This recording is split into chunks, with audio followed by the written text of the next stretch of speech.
Hi friends, నా పేరు రవి. ఈరోజు నిన్న జరిగినటువంటి Bigg Boss November 24th episode highlights గురించి మనం డిస్కస్ చేద్దాం.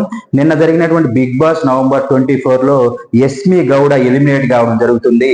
ఇక నుంచి బిగ్ బాస్ సీజన్ 8లో యస్మి గౌడ కనిపించదు. నిన్న జరిగినటువంటి నామినేషన్స్ లో లాస్ట్ వరకు పృథ్వీరాజు, యస్మి గౌడ ఉంటారు. ఫైనల్ గా అయితే Bigg Boss Yashmi Gowda photo చూపించి ఎలిమినేట్ చేయడం జరుగుతుంది. మొత్తం మీద అయితే బిగ్ బాస్ సీజన్ 8లో ఇక నుంచి యస్మి గౌడ ఎలిమినేట్ కావడం జరిగిపోయింది.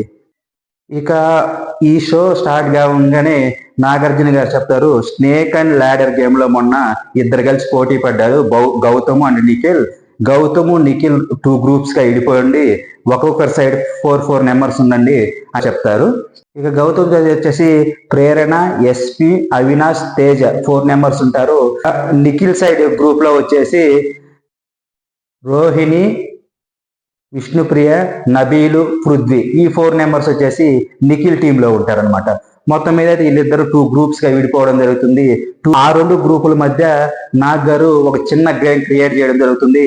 ఆ గేమ్ వచ్చేసి ఒకరు హెడ్ ఫోన్స్ పెట్టుకొని పాటలు వింటూ ఉండాలి, మరొకరు వచ్చేసి డైలాగ్ వచ్చేసి చెప్పాలి. హెడ్ ఫోన్స్ పెట్టుకొని ఒకరు పాటలు వింటూ ఉంటారు కదా, వాళ్ళు ఆ డైలాగ్ ని గెజ్ చేయాలన్నమాట. ఎందుకంటే వాళ్ళు ఆల్రెడీ హెడ్ ఫోన్స్ పెట్టుకొని పాటలు వింటుంటారు కాబట్టి వాళ్ళు చెప్పింది వీళ్ళకి వినపడదు అనమాట. వినపడకున్నా కానీ కరెక్ట్ గా గెజ్ చేయాలన్నమాట. హెడ్ ఫోన్స్ పెట్టుకున్న వాళ్ళు పక్కన వాళ్ళు చెప్పినటువంటి డైలాగ్ ని గెజ్ చేయాలని గేమ్ కండక్ట్ చేస్తాడు. ఇంకా ఈ గేమ్ లో అయితే దరిదాపులా అందరూ కరెక్ట్ గానే ఆన్సర్ చేస్తారు, ఒకరిద్దరు తప్పిస్తే. మిగతా వాళ్ళందరూ పక్కన వాళ్ళు చెప్పినటువంటి డైలాగ్ ని హెడ్ ఫోన్స్ పెట్టుకున్న వాళ్ళు కరెక్ట్ గా గెజ్ చేస్తారు. ఇదైతే చాలా ఇంట్రెస్టింగ్ ఉంటుంది ఎపిసోడ్ లో. ఆ డాన్స్ అయితే ఈ ఎపిసోడ్ లో చాలా ఇంట్రెస్టింగ్ గా ఉంటుంది. ఆ డాన్స్ లో అయితే అవినాష్, రోహిణి, ప్రేరణ అయితే చాలా హైలైట్ గా చేస్తారు. ఈ ఎపిసోడ్ వీళ్ళు ముగ్గురు డాన్స్ అనేది చాలా హైలైట్ గా ఉంటుంది. వచ్చేసి నాగార్జున గారు చెప్తారు, స్టోర్ రూమ్ లోకి వెళ్ళి అవినాష్ రాడ్స్ తీసుకురా, ఎవరి పేరుతో రాడ్స్ ఉంటుందో వాళ్ళకి ఆ రాడ్స్ ఇచ్చేసేయి, నేను చెప్పినప్పుడు ఏ నేమ్ అయితే చెప్తానో ఆ నేమ్ ఉండేవాళ్ళు ఆ రాడ్స్ ని ఫుల్ చేయాలి. అప్పుడు వాళ్ళ లోపల వచ్చేసి ఒక ఫ్లాగ్ ఉంటుంది, ఆ రాడ్స్ లోపల ఉన్నటువంటి ఫ్లాగ్ ద్వారా డిసైడ్ అవుతుంది ఎవరు షేప్ లో ఉన్నారు, ఎవరు అన్షేప్ లో ఉన్నారని చెప్పేసి చెప్తాడు నాగార్జున గారు. తర్వాత ఆ నలుగురు కంటెస్ట్ వచ్చేసి నబీలు, ప్రేరణ, పృథ్వీ అండ్ యస్మి. ఈ నలుగురికి రాడ్స్ ఇవ్వడం జరుగుతుంది అవినాష్. ఆ తర్వాత ఒక్కొక్కరి పేరు చెప్పగానే ఆ పుల్ చేసినప్పుడు వచ్చేసి ఒక ఫ్లాగ్ వస్తుంది, ఆ ఫ్లాగ్ ఆ షేప్ అన్షేప్ ను డిసైడ్ చేస్తుంది. నబీల్ పేరు చెప్పగానే నబీల్ ఆ రాడ్ ను ఫుల్ చేస్తాడు, దాంట్లో వచ్చేసి అన్షేప్ అని వస్తుంది. తర్వాత వచ్చేసి నాగార్జున గారు ప్రేరణ పేరు చెప్తాడు, ప్రేరణ ఆ రాడ్ ను ఫుల్ చేయగానే ప్రేరణకు వచ్చేసి షేప్ అని వస్తుంది. అప్పుడైతే ప్రేరణ చాలా ఎమోషనల్ అవుతుంది, నేను అసలు ఎక్స్పెక్ట్ చేయలేదు, నేను ఇంక ఎలిమినేషన్ అవుతానేమో అనుకుంటున్నాను, కానీ నన్ను సేవ్ చేసినందుకు ప్రేక్షకులందరికీ థ్యాంక్స్ అని చెప్పేసి చెప్పడం జరుగుతుంది కొంచెం ఎమోషనల్ గా. ఎందుకంటే ప్రేరణ కూడా ఎక్స్పెక్ట్ చేసి ఉండదు ఆమె సేఫ్ జోన్ లో ఉంటుందని. తర్వాత వచ్చేసి పృథ్వీ పేరు రావడం జరుగుతుంది. పృథ్వీ ఆ రాడ్ ని ఫుల్ చేయగానే అన్షేప్ అని వస్తుంది. తర్వాత ఎస్మి పేరు రావడం జరుగుతుంది, ఎస్మి ఆ రాడ్ని ఫుల్ చేయగానే అన్షేప్ అని వస్తుంది. మొత్తం మీద అయితే నబీలు, పృథ్వీ, ఎస్మి ఇంకా నామినేషన్స్ లోనే కొనసాగుతూ ఉంటారు. ఒక్కరు మాత్రం సేవ్ అయి ఉంటారు, ఆ ఒక్కరు వచ్చేసి ప్రేరణ. ఇంకొక హైలైట్ వచ్చేసి కంప్లైంట్ బాక్స్ ఉంటుంది అనమాట. కంప్లైంట్ బాక్స్ లో ఒక కంటెస్టెంట్స్ మీద ఇంకొక ఇద్దరు కంప్లైంట్ చేసి ఉంటారనమాట. అంటే వాళ్ళ ఉన్నటువంటి బిగ్ బాస్ హౌస్ లో వాళ్ళు ఏ విధంగా బిహేవ్ చేస్తున్నారో, లేకుంటే బిగ్ బాస్ హౌస్ లో వాళ్ళు ఏ విధంగా నడుచుకుంటున్నారో దాని మీద వచ్చేసి కంప్లైంట్స్ ఉంటాయన్నమాట. ఆ కంప్లైంట్స్ చేసిన వాళ్ళని కరెక్ట్ గా గెట్ చేయాలి. ఆ 2 క్వశ్చన్స్ ఎవరైతే చెప్పుంటారో వాళ్ళని ఎవరి మీద అయితే కంప్లైంట్ చేసి ఉంటారో వాళ్ళు కరెక్ట్ గా గెట్ చేయాలి. ఈ గేమ్ కూడా ఈ ఎపిసోడ్ లో కొంచెం ఇంట్రెస్ట్ గా ఉంటుంది. వచ్చేసి ఎక్కువ శాతం మంది అయితే ఒకరిని సరిగ్గా గెజ్ చేస్తారు, ఇంకొకరిని అయితే సరిగ్గా గెజ్ చేయలేరు అనమాట. ఒక్క నబీల్ ఒక్కడే ఇద్దరిని కరెక్ట్ గా గెజ్ చేస్తారనమాట. అంటే ఎవరైతే తన పేర్లు చెప్పారో, ఎవరైతే కంప్లైంట్ చేశారో ఆ కంప్లైంట్ చేసిన వ్యక్తుల్ని 2 క్వశ్చన్స్ కి ఇద్దరిని వచ్చేసి నబీల్ ఒక్కడే కరెక్ట్ ఆన్సర్ చేసి 100% కరెక్ట్ గా చెప్తాడు. మిగతా వాళ్ళు మొత్తము ఎక్కువ శాతం మంది అయితే ఒక క్వశ్చన్ కరెక్ట్ గా చెప్తారు, ఒక క్వశ్చన్ రాంగ్ చెప్తారు. విష్ణుప్రియ, పృథ్వీ, నిఖిల్ వచ్చేసి ఒక క్వశ్చన్ కరెక్ట్ గా చెప్పడం జరుగుతుంది, ఒక క్వశ్చన్ రాంగ్ చెప్పడం జరుగుతుంది. మొత్తం మీద అయితే వీళ్ళు ముగ్గురు వచ్చేసి 50% వస్తారనమాట. విష్ణుప్రియ, పృథ్వీ, నిఖిల్ ఒక్క నబీల్ మాత్రం 100% 2 క్వశ్చన్స్ కరెక్ట్ గా గెస్ చేయడం జరుగుతుంది. పేరు మీద ఆ విధంగా కంప్లైంట్ చేశారు.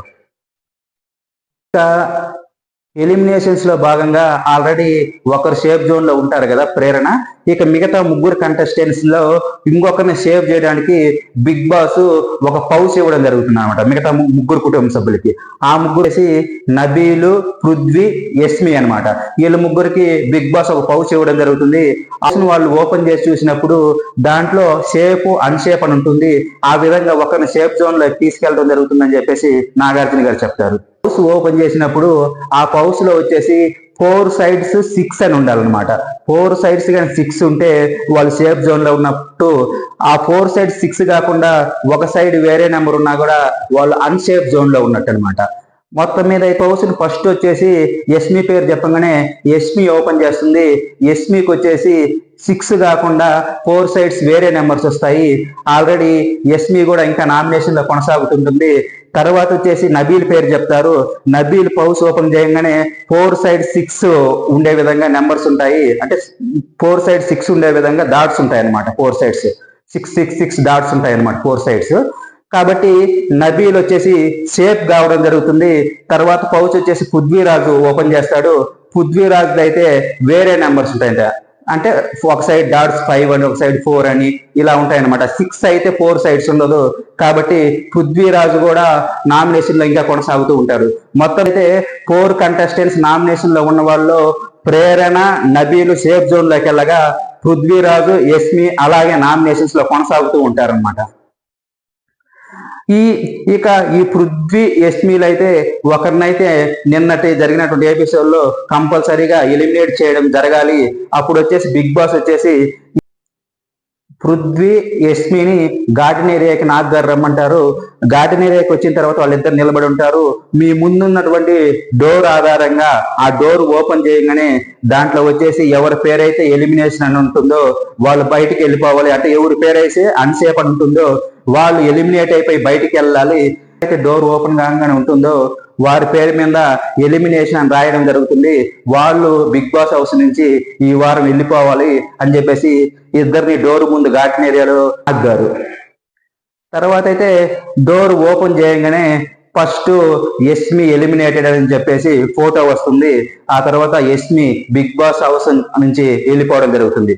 అంటే మొత్తం మీద ఈ బిగ్ బాస్ సీజన్ 8 లో యస్మి ఎలిమినేట్ కావడం జరుగుతుంది. పృథ్వీరాజుని మరోసారి ప్రేక్షకులు సేఫ్ జోన్ లోకి తీసుకెళ్తారు. మొత్తం మీద అయితే బిగ్ బాస్ సీజన్ 8 నుంచి ఇక యస్మి ఎలిమినేట్ కావడం జరిగింది. ఇక మీద బిగ్ బాస్ సీజన్ 8 లో యస్మి కనిపించదు.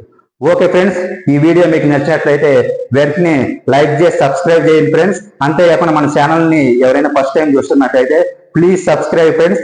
Please subscribe. Thank you. జై హింద్.